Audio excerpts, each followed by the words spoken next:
The best, all the best, all the best. আপনাকে ওই চলে এসছে আরেকজন।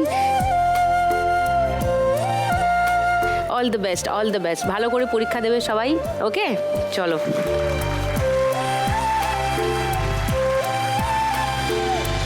অনন্যার কথা শুনলাম, গৌতমীর কাছে আসি। ছোট্ট করে একটু নমস্কার। হ্যাঁ, নমস্কার ম্যাম, আমি গৌতমী দাস বলছি।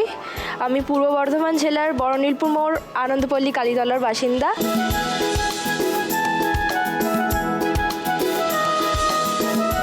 ছোট থেকেই পড়াশোনার সাথে সাথে আমার মামাকে নাচ, যোগা, আঁকা, গীতা পাঠ, যেটা আমি খুবই ভালোবাসি।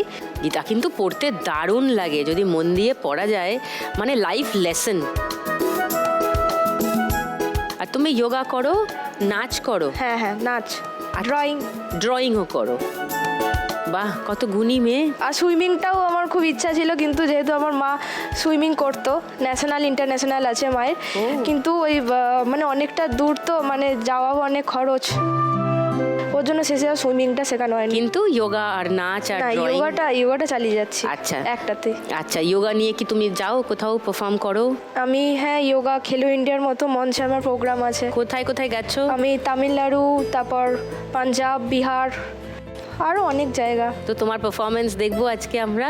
একদম একদম। নাইস। আর তোমাদের সঙ্গে আরো গল্প বাকি আছে আমার।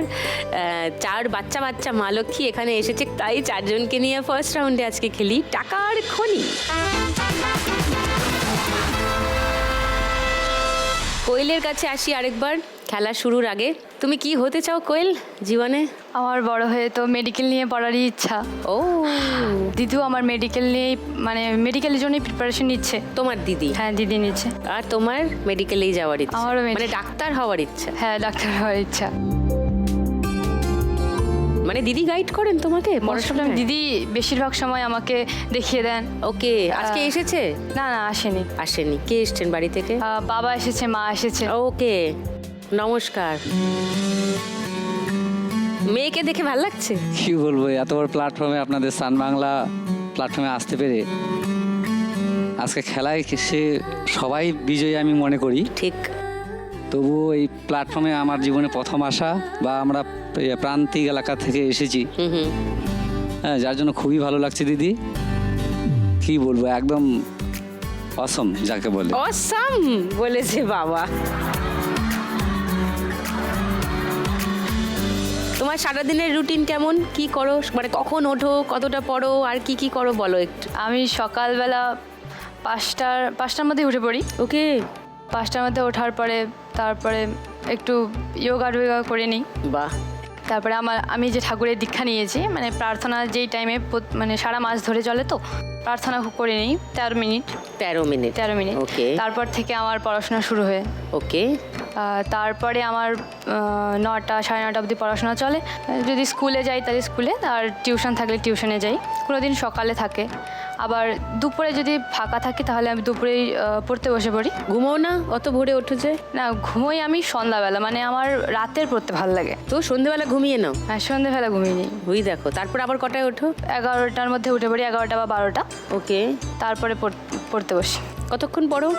4টা, 4:30। এই তো বললে 5টায় ওঠো, তাহলে 4:30 অবধি পড়লে তাহলে মানে 1 ঘন্টার মতো আবার ঘুমিয়ে নেই। ও মা, 1 ঘন্টা ঘুমিয়ে আবার উঠে পড়ে? এ কেমন রুটিন?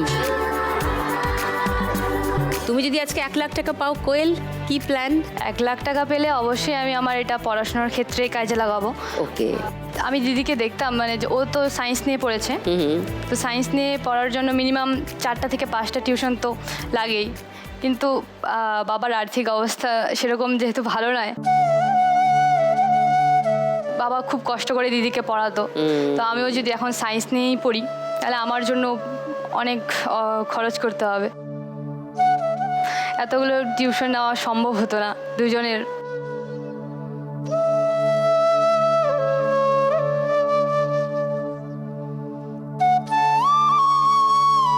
বাবা কি করেন? বাবা সাবান কারখানায় কাজ করেন। কোনো পার্টিকুলার ব্র্যান্ডের কারখানা? না দিদি, আমি মূলত কাপড় কাচা বাংলা সাবান, ওইখানে ছোট একটা কারখানা আর কি। তো আমার প্রায় দীর্ঘ 25 বছর যাবত কাজ করি 25 এখানটায়। বছর ধরে। বেসিক্যালি আমার মালিক সুরজিৎ বক্সিগুপ্তা, ওনার সহধর্মিনী কুমকুম বক্সিগুপ্তা, ওনারা যথেষ্টভাবে আমাকে হেল্প করেন। পড়াশোনার জন্য হ্যাঁ, মেয়েদের? পড়াশোনার জন্য। বাহ।